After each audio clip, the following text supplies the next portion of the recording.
ಕರ್ತನಲ್ಲಿ ಪ್ರೀತಿಯುಳ್ಳ ದೇವಜನರೇ, ಯೇಸು ಕ್ರಿಸ್ತನ ಸುಮಧುರ ನಾಮದಲ್ಲಿ ನಿಮ್ಮೆಲ್ಲರಿಗೂ ಪ್ರೀತಿಯ ವಂದನೆಗಳು. ನಮ್ಮ ರಕ್ಷಕನ ಶ್ರಮೆ, ಮರಣ, ಪುನರುತ್ಥಾನಗಳನ್ನು ಮತ್ತೊಂದು ವರ್ಷದಲ್ಲಿ ಧ್ಯಾನ ಮಾಡಲಿಕ್ಕೆ ಕೊಟ್ಟಂತ ಕೃಪೆಗಾಗಿ ದೇವರ ಸ್ತೋತ್ರ ಮಾಡೋಣ. ಈ ಸಮಯದಲ್ಲಿ ಈ ದಿನದ ವಾಕ್ಯವನ್ನ ಕೇಳುವುದಕ್ಕಾಗಿ ನಮ್ಮನ್ನು ನಾವು ಸಿದ್ಧಪಡಿಸಿಕೊಳ್ಳೋಣ ಮತ್ತು ಪ್ರಾರ್ಥನೆಯನ್ನ ಮಾಡೋಣ. ಕ್ರೂಜಿತನಾದಂಥ ಕ್ರಿಸ್ತನೇ, ನಿನ್ನ ಶ್ರಮೆ, ಮರಣ, ಪುನರುತ್ಥಾನಗಳನ್ನು ಧ್ಯಾನ ಮಾಡುತ್ತಾ ನಿನ್ನ ಬಳಿಗೆ ಬರ್ಲಿಕ್ಕಾಗುವ ಕೃಪೆಯನ್ನ ನಮ್ಮೆಲ್ಲರಿಗೆ ನೀನು ಕೊಟ್ಟದಕ್ಕಾಗಿ ನನಗೆ ಸ್ತೋತ್ರ. ಸ್ವಾಮಿ, ಈ ಪರಿಶುದ್ಧವಾದಂಥ ಸಮಯದಲ್ಲಿ ನಾವು ಕೇಳುವ ನಿನ್ನ ಜೀವವುಳ್ಳ ವಾಕ್ಯಗಳು ಅದು ನಮ್ಮ ಆತ್ಮೀಕವಾಗಿ ಬಲಪಡಿಸ್ಲಿಕ್ಕಾಗುವಂತೆ ನಡೆಸಲಿ. ನಮ್ಮ ಹೃದಯಗಳನ್ನು ನಿನ್ನ ಕಡೆಗೆ ಎತ್ತುತ್ತಾ ನಾವು ಪಶ್ಚಾತ್ತಾಪದ ಮನೋಭಾವನೆ ಉಳ್ಳವರಾಗಿ ನಿನ್ನ ಕಡೆಗೆ ತಿರುಗಿ ನಿನ್ನ ಬಳಿಗೆ ಬರ್ಲಿಕ್ಕಾಗುವಂತೆ ನಮಗೆ ಕೃಪೆ ಮಾಡಿ ನಡೆಸಬೇಕೆಂತ ಯೇಸುವಿನ ಹೆಸರಿನಲ್ಲಿ ಪ್ರಾರ್ಥನೆಯನ್ನು ಬೇಡಿಕೊಳ್ತೇವೆ. ಆಮೆನ್. ಇಂದಿನ ಮುಖ್ಯ ಪ್ರಸ್ತಾಪ ಪೇತ್ರನು ಪಶ್ಚಾತ್ತಾಪ ಪಟ್ಟದ್ದು. ಪೇತ್ರನು ಪಶ್ಚಾತ್ತಾಪ ಪಟ್ಟದ್ದು. ಅದಕ್ಕೆ ಸಂಬಂಧಪಟ್ಟಂತ ದೇವರ ವಾಕ್ಯದ ಮಾತು ಮತ್ತಾಯನ ಬರೆದ ಸುವಾರ್ತೆ 26ನೇ ಅಧ್ಯಾಯ 75ನೇ ವಚನ. ದೇವರ ವಾಕ್ಯವನ್ನ ಕೇಳೋಣ. ಆಗ ಪೇತ್ರನು ಕೋಳಿ ಕೂದಕ್ಕಿಂತ ಮುಂಚೆ 3 ಸಾರಿ ನನ್ನ ವಿಷಯವಾಗಿ ಅವನನ್ನು ಅರಿಯನೆಂಬುದಾಗಿ ಹೇಳುವಿ ಎಂದು ಹೇಳಿದ ಮಾತು ನೆನೆಸಿ ಹೊರಗೆ ಹೋಗಿ ಬಹು ವ್ಯಥೆಪಟ್ಟು ಅತ್ತನು ಎಂಬುದೇ. ಪ್ರೀತಿಯ ದೇವಜನರೇ, ಇಂದಿನ ಮುಖ್ಯ ಪ್ರಸ್ತಾಪ ಪೇತ್ರನು ಪಶ್ಚಾತ್ತಾಪ ಪಟ್ಟದ್ದು. ಈ ಒಂದು ಘಟನೆ ಅಥವಾ ಚಿತ್ರಣ ವಿಶೇಷವಾಗಿ 4 ಸುವಾರ್ತೆಗಳಲ್ಲಿ ಕೂಡ ನಾವು ಕಾಣುವಂತವರಾಗಿದ್ದೇವೆ. ಮತ್ತಾಯ ಮತ್ತು ಲೂಕ ಒಂದು ದೃಷ್ಟಿಕೋನದಲ್ಲಿ ಅದನ್ನು ಚಿತ್ರಿಸಲ್ಪಟ್ರೆ, ಮಾರ್ಕ ಮತ್ತು ಯೋಹಾನ ಬೇರೆ ಬೇರೆ ದೃಷ್ಟಿಕೋನಗಳಲ್ಲಿ ಅದನ್ನ ಚಿತ್ರಿಸಲ್ಪಟ್ಟಂಥದನ್ನ ಸತ್ಯವೇದವು ನಮ್ಮ ಮುಂದೆ ಪ್ರಕಟಿಸಲ್ಪಡುವಂಥದ್ದಾಗಿದೆ. ಮಾನವ ಪಾಪಿ, ಯಾವಾಗಲೂ ಒಂದಲ್ಲ ಒಂದು ವಿಧಗಳಲ್ಲಿ ಆತನು ಪಾಪ ಸ್ವರೂಪಿಯಾಗಿ ಈ ಲೋಕದಲ್ಲಿ ಕಾಣಿಸಿಕೊಳ್ಳುವಂಥದ್ದನ್ನ ನಾವೆಲ್ಲರೂ ಗಮನಿಸ್ತೇವೆ. ಆದ್ದರಿಂದಲೇ ನಾವೆಲ್ಲರೂ ಪಾಪಕ್ಕೆ ದಾಸರಾಗಿದ್ದೇವೆ. ನಮ್ಮ ಬದುಕುಗಳಲ್ಲಿ ಇಂತಹ ಪಾಪದಿಂದ ಹೊರಗೆ ಬರಬೇಕಾಗಿದ್ರೆ ನಾವು ಪಶ್ಚಾತ್ತಾಪ ಪಡುವಂಥದ್ದು, ದೇವರ ಕಡೆಗೆ ಯಥಾರ್ಥವಾಗಿ ತಿರುಗಿಕೊಳ್ಳುವಂಥದ್ದು, ನಮ್ಮ ಪಾಪಗಳನ್ನು ಸಂಪೂರ್ಣವಾಗಿ ಬಿಟ್ಟು ಆತನಿಂದ ಹಿಂಬಾಲಿಸುವಂಥದ್ದು ಬಹಳ ಅಮೂಲ್ಯವಾದಂಥ ವಿಚಾರ. ಅದರಿಂದ ಪಾಪಕ್ಕೆ ಪ್ರಾಯಶ್ಚಿತ್ತ ಬಹಳ ಸೂಕ್ತ ಎನ್ನುವಂಥ ಮಾತುಗಳನ್ನ ಕೂಡ ನಾವು ಕೇಳುವಂತವರಾಗಿದ್ದೇವೆ. ಹೀಗೆ ಪಾಪಗಳು ನಮ್ಮನ್ನ ವಿವಿಧ ಸಂಬಂಧಗಳಿಂದ ಅಥವಾ ದೇವರ ಸಂಬಂಧಗಳಿಂದ ನಮ್ಮನ್ನ ದೂರಪಡಿಸುವಂಥದ್ದನ್ನು ನಾವು ಗಮನಿಸ್ತೇವೆ. ಅದೇ ರೀತಿಯಾಗಿ ಪಶ್ಚಾತ್ತಾಪ ಆ ಒಡೆದು ಹೋದಂತ ಸಂಬಂಧಗಳನ್ನ, ದೂರಪಡಿಸಿದಂತ ಸಂಬಂಧಗಳನ್ನ ಅದು ಒಂದು ಮಾಡುವಂತ ಪ್ರಯತ್ನಗಳನ್ನ ಮಾಡುವಲ್ಲಿಯೂ ಕೂಡ ಅದು ಯಶಸ್ವಿಯಾಗಿರುವಂತದ್ದನ್ನ ನಾವು ನೋಡುವಂತವರಾಗಿದ್ದೇವೆ. ಸತ್ಯವೇದದಲ್ಲಿ ಕೂಡ ಕೆಲವೊಂದು ಅನೇಕ ಪಶ್ಚಾತ್ತಾಪದ ಘಟನೆಗಳನ್ನ ನಾವು ಗಮನಿಸುವವರಾಗಿದ್ದೇವೆ. ಉದಾಹರಣೆಗೆ ದಾವೀದನು ಮಾಡುವಂತ ಪಶ್ಚಾತ್ತಾಪದ ಅರಿಕೆ, ಮಾತ್ರ ಅಲ್ಲದೆ ತಪ್ಪಿ ಹೋದಂತ ಮಗನು ಮಾಡಿದಂತ ಪಾಪದ ಅರಿಕೆ, ಪೇತ್ರನ ಪಾಪದ ಅರಿಕೆ ಅಥವಾ ಪಶ್ಚಾತ್ತಾಪ, ಅಥವಾ ಪೌಲನು ಕೂಡ ಮಾಡುವಂತ ಪಶ್ಚಾತ್ತಾಪದ ಮಾತುಗಳು, ಇವೆಲ್ಲವುಗಳನ್ನ ಗಮನಿಸಲ್ಪಡುವಾಗ ಸತ್ಯವೇದ ಅನೇಕ ಕಡೆಗಳಲ್ಲಿ ಇಂತಹ ಘಟನೆಗಳಿಗೆ ಉದಾಹರಣೆಯಾಗಿರುವಂತದನ್ನ ಕೂಡ ನಾವು ಗಮನಿಸುವಂತವರಾಗಿದ್ದೇವೆ. ಆದರೆ ಪೇತ್ರನ ಪಶ್ಚಾತ್ತಾಪ ಬಹಳ ವಿಶೇಷವಾದಂತಹದ್ದು ಮತ್ತು ಒಂದು ಉತ್ತಮವಾದಂತಹ ಸಂದೇಶವನ್ನ ನೀಡುವಂತದ್ದಾಗಿದೆ. ಪಶ್ಚಾತ್ತಾಪ ಅಂದ್ರೆ ಪಾಪಕ್ಕೆ ವಿಮುಖರಾಗಿ ಅದನ್ನು ಸಂಪೂರ್ಣವಾಗಿ ಬಿಡಲ್ಪಟ್ಟಂತವರಾಗಿ ದೇವರ ಕಡೆಗೆ ಯಥಾರ್ಥವಾಗಿ ತಿರುಗಿಕೊಂಡು ಅದನ್ನ ದೇವರನ್ನ ನಂಬಿ ಜೀವನ ಮಾಡುವಂಥದ್ದು ಪಾಪದ ಅಥವಾ ಪಶ್ಚಾತ್ತಾಪ ಎಂಬುದಾಗಿ ಹೇಳುವಂಥದ್ದಾಗಿದೆ. ಈ ನಿಟ್ಟಿನಲ್ಲಿ ಪೇತ್ರ ಕೂಡ ಇಂತಹ ಒಂದು ಘಟನೆಯ ಮೂಲಕವಾಗಿ ಅದನ್ನು ಪಶ್ಚಾತ್ತಾಪ ಪಟ್ಟು ದೇವರ ಕಡೆಗೆ ತಿರುಗಿಕೊಂಡಂತನಾಗಿ ದೇವರನ್ನ ವಿಶೇಷವಾದ ರೀತಿಯಲ್ಲಿ ಅದನ್ನು ಅನುಭವ ಮಾಡುವಂಥದ್ದನ್ನ ಈ ವಾಕ್ಯದ ಭಾಗಗಳನ್ನ ಗಮನಿಸುವವರಾಗಿದ್ದೇವೆ. ಪ್ರಿಯ ದೇವಜನರೇ, ಈ ವಾಕ್ಯ ಭಾಗದಲ್ಲಿ ಪೇತ್ರನ ಪಶ್ಚಾತ್ತಾಪ ಎಲ್ಲದಕ್ಕೂ ಕೂಡ ಬಹಳ ವಿಶೇಷವಾದ ಉದಾಹರಣೆಯಾಗಿರುವಂಥದ್ದನ್ನ ನಾವು ಗಮನಿಸುವವರಾಗಿದ್ದೇವೆ. ಪೇತ್ರ ಮತ್ತು ಯೇಸು ಗುರು ಶಿಷ್ಯರ ಈ ಸಂಬಂಧ ಬಹಳ ವಿಶೇಷವಾಗಿರುವಂತಹದ್ದು. ಯೇಸುವನ್ನ ಪೇತ್ರ ಬಹಳ ಹತ್ತಿರದಿಂದ ನೋಡಲ್ಪಟ್ಟಂತ ಒಬ್ಬ ವ್ಯಕ್ತಿ. ಸುಮಾರು 3.5 ವರ್ಷಗಳು ಯೇಸುವಿನೊಂದಿಗೆ ಜೀವನವನ್ನ ಮಾಡಿ ಯೇಸುವಿನ ಎಲ್ಲ ವಿಷಯಗಳಲ್ಲಿ ಆತನು ಜೊತೆಗಾರನಾಗಿದ್ದು ಯೇಸುವನ್ನ ಕಂಡುಕೊಂಡಂತ ವ್ಯಕ್ತಿ. ಅದರಿಂದಲೇ ಪೇತ್ರ ಯೇಸುವನ್ನ ಅದನ್ನು ಬಹಳ ಸ್ಪಷ್ಟವಾಗಿ ಕಂಡುಕೊಂಡಂತರ ಉದ್ದೇಶವೇ ಅದು ನೀನು ಬರಬೇಕಾದಂತ ಮೆಸ್ಸಿಯ, ನೀನು ಕ್ರಿಸ್ತ ಎಂಬುದಾಗಿ ಅದನ್ನು ಅರಿಕೆ ಮಾಡಲ್ಪಟ್ಟಂತದ್ದನ್ನ ಆ ವಾಕ್ಯದ ಭಾಗಗಳನ್ನು ಗಮನಿಸುವರಾಗಿದ್ದೇವೆ.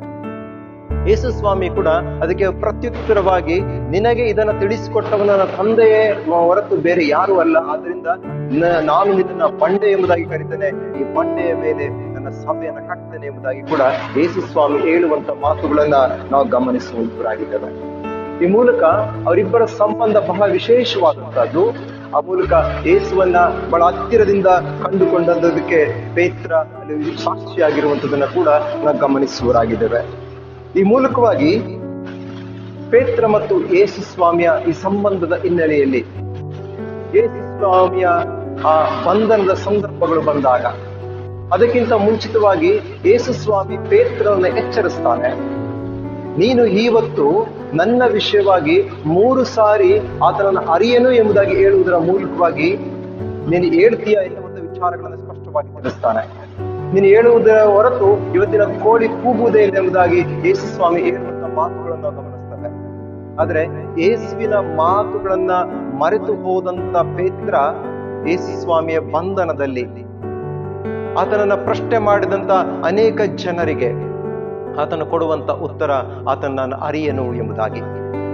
ನಾನು ಅರಿಯನು ಎಂಬುದಾಗಿ ಹೇಳಿದಂತ ಆ 3 ಸಾರಿ ಹೇಳಿದಂತ ಮಾತುಗಳು ಯೇಸುವನ್ನ ಆತನು ಅಲ್ಲಗಳೆದಂತದನ್ನ ನೋಡ್ತವೆ. ಆದ್ರೆ 3ನೇ ಸಾರಿ ಆತನು ಹೇಳಿದಾಗ ಅಲ್ಲಿ ಕೋಳಿ ಕೂಗುವಂತದ್ದು ಮತ್ತು ಯೇಸುವಿನ ದೃಷ್ಟಿ ಆತನ ಮೇಲೆ ಬೀಳುವುದರ ಮೂಲಕವಾಗಿ ಆತನು ಮರೆತು ಹೋದಂತ ಆ ಸ್ಥಿತಿಗತಿಗಳು ಆತನನ್ನ ಮತ್ತೊಮ್ಮೆ ಎಚ್ಚರಿಸಲ್ಪಡುವುದಕ್ಕೆ ಅಲ್ಲಿ ಸಾಕ್ಷಿ ಆಗುವಂತದನ್ನ ನಾವು ಗಮನಿಸ್ತೇವೆ. ಇಲ್ಲಿ ಪೇತ್ರ ಆ ಕೋಳಿ ಕೂಗು ಮತ್ತು ಯೇಸುವಿನ ದೃಷ್ಟಿ ಆತನನ್ನು ಎಚ್ಚರಿಸುವುದರ ಮೂಲಕವಾಗಿ ಆತನು ವ್ಯಥೆ ಪಡುವುದಕ್ಕೆ, ದುಃಖ ಪಡುವುದಕ್ಕೆ, ಪಶ್ಚಾತ್ತಾಪ ಪಡುವುದಕ್ಕೆ ಆತನನ್ನ ಎಚ್ಚರಿಸಲ್ಪಡುವಂಥದ್ದನ್ನ ವಾಕ್ಯದ ಭಾಗದಲ್ಲಿ ನಾವು ನೋಡುವಂತವರಾಗಿದ್ದೇವೆ. ತನ್ನನ್ನು ತಾನು ಬಂಧಿಸಲ್ಪಟ್ಟಂತ ಸ್ಥಿತಿಯಲ್ಲಿದ್ದಂತ ಪೇತ್ರನಿಗೆ ಆ ಕೋಳಿಯ ಕೂಗು ಮತ್ತು ಯೇಸುವಿನ ದೃಷ್ಟಿ ಎಚ್ಚರಿಸಲ್ಪಟ್ಟಂತದನ್ನ ನಾವು ಗಮನಿಸುವರಾಗಿದ್ದೇವೆ.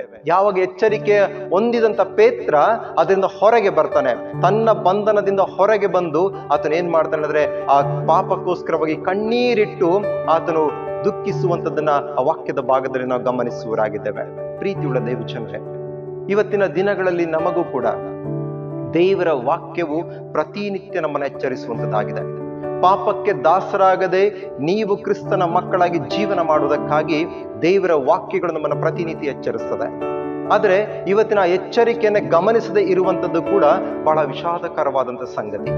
ನಾವು ಅದರಿಂದ ಹೊರಗೆ ಬರುವಂತ ಪ್ರಯತ್ನಗಳನ್ನ ಮಾಡದೇ ಇರುವಂತದ್ದು ಕೂಡ ವಿಷಾದಕರವಾದಂತ ಸಂಗತಿ. ಆದ್ರೆ ದೇವರ ವಾಕ್ಯ ಹೇಳುವಂತ ಮಾತು, ನನ್ನ ಕಡೆಗೆ ಯಥಾರ್ಥವಾಗಿ ತಿರುಗಿ ಬಂದರೆ ನಾನು ಅವ್ರನ್ನ ಕ್ಷಮಿಸ್ತೇನೆ, ಅವರಿಗೆ ಆಶೀರ್ವಾದಗಳನ್ನ ಕೊಡ್ತೇನೆ ಎಂಬುದಾಗಿ.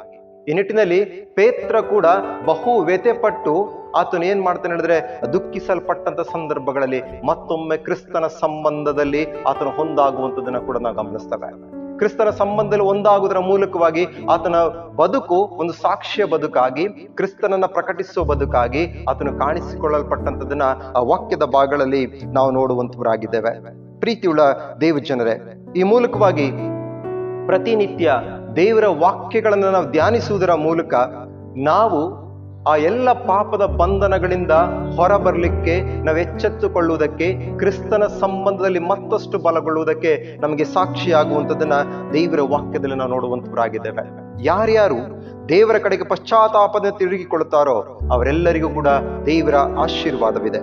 ಹೇಗೆ ತಪ್ಪಿ ಹೋದಂತ ಮಗ ತನ್ನ ತಂದೆಯ ಬಳಿಗೆ ಬರುವುದಕ್ಕಾಗಿ ಪಶ್ಚಾತ್ತಾಪ ಪಟ್ಟು ಆತನು ಹಾಳಾಗಿ ಬರಬೇಕೆನ್ನುವಂತಹ ಮನಸ್ಥಿತಿ ಉಳ್ಳವನಾಗಿ ತಂದೆಯ ಬಳಿಗೆ ಬಂದನೋ, ಆತನು ಹಾಳಾಗಲಿಲ್ಲ, ಬದಲಾಗಿ ತಂದೆ ಆತನನ್ನ ಕ್ಷಮಿಸಿ ಅರಸನನ್ನಾಗಿ ಮಾಡಿರುವಂತ ಘಟನೆಯನ್ನ ಕೂಡ ನಾವು ನೋಡುವಂತವರಾಗಿದ್ದೇವೆ.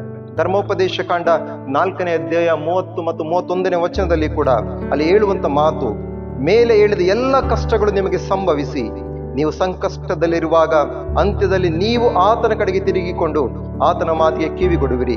ನಿಮ್ಮ ದೇವರಾದ ಯೆಹೋವನು ಕನಿಕರವುಳ್ಳ ದೇವರಾಗಿರುವುದರಿಂದ ಆತನು ನಿಮ್ಮನ್ನು ಅಲಕ್ಷ್ಯ ಮಾಡುವುದಿಲ್ಲ, ನಾಶಕ್ಕೆ ಬಿಡುವುದಿಲ್ಲ. ತಾನು ನಿಮ್ಮ ಪಿತೃಗಳ ಸಂಗಡ ಪ್ರಮಾಣ ಪೂರ್ವಕವಾಗಿ ಮಾಡಿಕೊಂಡ ಒಡಂಬಡಿಕೆಯನ್ನ ಮರೆಯುವುದಿಲ್ಲ ಎಂಬುದಾಗಿ. ಅದೇ ರೀತಿಯಾಗಿ 2 ಪೂರ್ವಕಾಲ ವೃತ್ತಾಂತದವರಿಗೆ ಬರೆದ ಆ ಗ್ರಂಥದಲ್ಲಿ ಕೂಡ 7ನೇ ಅಧ್ಯಾಯ 14ನೇ ವಚನದಲ್ಲಿ ಹೇಳುವಂತ ಮಾತು, ನನ್ನ ಪ್ರಜೆಯೇ ತನ್ನನ್ನು ತಗ್ಗಿಸಿಕೊಂಡು ತಮ್ಮ ಕೆಟ್ಟ ನಡತೆಯನ್ನು ಬಿಟ್ಟು ತಿರುಗಿಕೊಂಡು ನನ್ನನ್ನು ಪ್ರಾರ್ಥಿಸಿ ನನ್ನ ದರ್ಶನವನ್ನ ಬಯಸುವುದಾದರೆ ನಾನು ಪರಲೋಕದಿಂದ ಲಾಲಿಸಿ ಅವರ ಪಾಪಗಳನ್ನು ಕ್ಷಮಿಸಿ ಅವರ ದೇಶದಲ್ಲಿ ಆರೋಗ್ಯವನ್ನ ದಯಪಾಲಿಸುವೆನು ಎಂಬುದಾಗಿ. ಅದರಿಂದ ಪ್ರೀತಿಯುಳ್ಳ ದೇವಜನರೇ, ನಾವುಗಳು ಕೂಡ ನಾವು ನಮ್ಮ ಪಾಪಗಳನ್ನ ಕರ್ತನ ಸನ್ನಿಧಾನದಲ್ಲಿ ಅರಿಕೆ ಮಾಡುತ್ತಾ ನಾವು ಯಥಾರ್ಥವಾಗಿ ಆತನ ಬಳಿಗೆ ಬರುವುದೇ ಆದಲ್ಲಿ ದೇವರು ನಮ್ಮನ್ನ ಕ್ಷಮಿಸಿ ಆಶೀರ್ವದಿಸುವಂತವನಾಗಿದ್ದಾನೆ. ಕೀರ್ತನೆ 103ನೇ ಅಧ್ಯಾಯ 3ನೇ ವಚನದಲ್ಲಿ ಕೂಡ ಆತನು ಹೇಳುವಂತ ಮಾತು, ಆತನು ನಿನ್ನ ಎಲ್ಲ ಪಾಪಗಳನ್ನು ಅಪರಾಧಗಳನ್ನು ಕ್ಷಮಿಸುವವನು, ಸಮಸ್ತ ರೋಗಗಳನ್ನು ವಾಸಿ ಮಾಡುವವನು, ನಿನ್ನ ಜೀವವನ್ನ ನಾಶದಿಂದ ತಪ್ಪಿಸುವವನು, ಪ್ರೀತಿ ಕೃಪೆಗಳೆಂಬ ಕಿರೀಟದಿಂದ ನಿನ್ನನ್ನು ಶೃಂಗರಿಸುವವನು ಆಗಿದ್ದಾನೆ ಮತ್ತು ಶ್ರೇಷ್ಠ ವರಗಳಿಂದ ನಿನ್ನ ಆಶೆಯನ್ನು ಪೂರ್ತಿಗೊಳಿಸುತ್ತಾನೆ. ಹದ್ದಿಗೆ ಬರುವಂತೆ ನಿನಗೆ ಯೌವನವನ್ನು ತಿರುಗಿ ಬರಮಾಡುತ್ತಾನೆ ಎಂಬುದಾಗಿ. ಯಾವಾಗ ಕರ್ತನ ಸನ್ನಿಧಾನದಲ್ಲಿ ಯಥಾರ್ಥವಾಗಿ ನಮ್ಮ ತಪ್ಪುಗಳನ್ನು ಅರಿಕೆ ಮಾಡ್ತೇವೋ, ಯಾವಾಗ ಅದನ್ನ ಬಿಟ್ಟು ಬಿಡ್ತೇವೋ, ಯಾವಾಗ ಕರ್ತನ ಕೈಗೆ ನಮ್ಮನ್ನು ಒಪ್ಪಿಸಿಕೊಡ್ತೇವೋ, ದೇವರು ಆಗ ನಮ್ಮನ್ನು ತನ್ನ ಪ್ರೀತಿ ಕೃಪೆಗಳೆಂಬ ಕಿರೀಟದಿಂದ ಶೃಂಗರಿಸಿ ನಮ್ಮನ್ನು ಆಶೀರ್ವದಿಸುವಂತವನಾಗಿದ್ದಾನೆ. ಈ ನಿಟ್ಟಿನಲ್ಲಿ ಈ 40 ದಿನಗಳ ಧ್ಯಾನ ಬಹಳ ಅಮೂಲ್ಯವಾಗಿರುವಂತದ್ದು. ಈ ದಿನಗಳನ್ನ ಬೆಲೆಯುಳ್ಳದ್ದೆಂದು ಎನಿಸಿ ನಾವು ನಮ್ಮ ಕರ್ತನ ಕೈಗೆ ನಮ್ಮ ದಿನಗಳನ್ನು ಒಪ್ಪಿಸಿಕೊಟ್ಟಾಗ ದೇವರು ನಮ್ಮನ್ನು ಆಶೀರ್ವದಿಸಿ ಬಲಪಡಿಸುವಂತವನಾಗಿದ್ದಾನೆ. ಕನ್ನಡ ಸಂಗೀತ 356ನೇ ಸಂಗೀತ ಹೇಳುವಂತೆ, ಬನ್ನಿ ಪಶ್ಚಾತ್ತಾಪದಿಂದ ಸ್ವಾಮಿ ಗಡ್ಡ ಬೀಳುವ, ಆತನಲ್ಲಿ ಕೃಪೆಯುಂಟು ಶಾಂತಿಯುಂಟು ಎಂಬುದಾಗಿ ಅಲ್ಲಿ ಬರೆಯಲ್ಪಟ್ಟ ಹಾಗೆ ನಾವು ಈ ದಿನಗಳಲ್ಲಿ ಪಶ್ಚಾತ್ತಾಪ ಉಳ್ಳವರಾಗಿ ಪಶ್ಚಾತ್ತಾಪದ ಹೃದಯದಿಂದ ಕರ್ತನ ಬಳಿಗೆ ನಾವು ಬಂದಾಗ ದೇವರು ನಮ್ಮನ್ನು ಆಶೀರ್ವದಿಸುವಂತವನಾಗಿದ್ದಾನೆ. ಈ ಮೂಲಕವಾಗಿ ನಮ್ಮ ಇಡೀ ಜೀವನ ಆಶೀರ್ವಾದ ದಿನಗಳಾಗಿ ಆತನ್ನ ದರ್ಶಿಸುವುದಕ್ಕಾಗಿ ಆತನ್ನ ಕಂಡುಕೊಳ್ಳುವುದಕ್ಕಾಗಿ ಸಹಾಯವಾಗುವಂತದ್ದಾಗಿದೆ. ಈ ನಿಟ್ಟಿನಲ್ಲಿ ನಾವು ವಿಶೇಷವಾಗಿ ನಮ್ಮನ್ನು ನಾವು ಸಿದ್ಧಪಡಿಸಿಕೊಳ್ಳೋಣ ಮತ್ತು ಈ ಪಾವನ ದಿನಗಳಲ್ಲಿ ಕರ್ತನ ಕೈಗೆ ನಮ್ಮನ್ನು ಒಪ್ಪಿಸಿಕೊಟ್ಟು ನಾವು ಜೀವನ ಮಾಡುವ ಹಾಗೆ ದೇವರು ತನ್ನ ಆತ್ಮನ ಮೂಲಕವಾಗಿ ನಮ್ಮೆಲ್ಲರನ್ನು ನಡೆಸಲಿ. ಆಮೆನ್.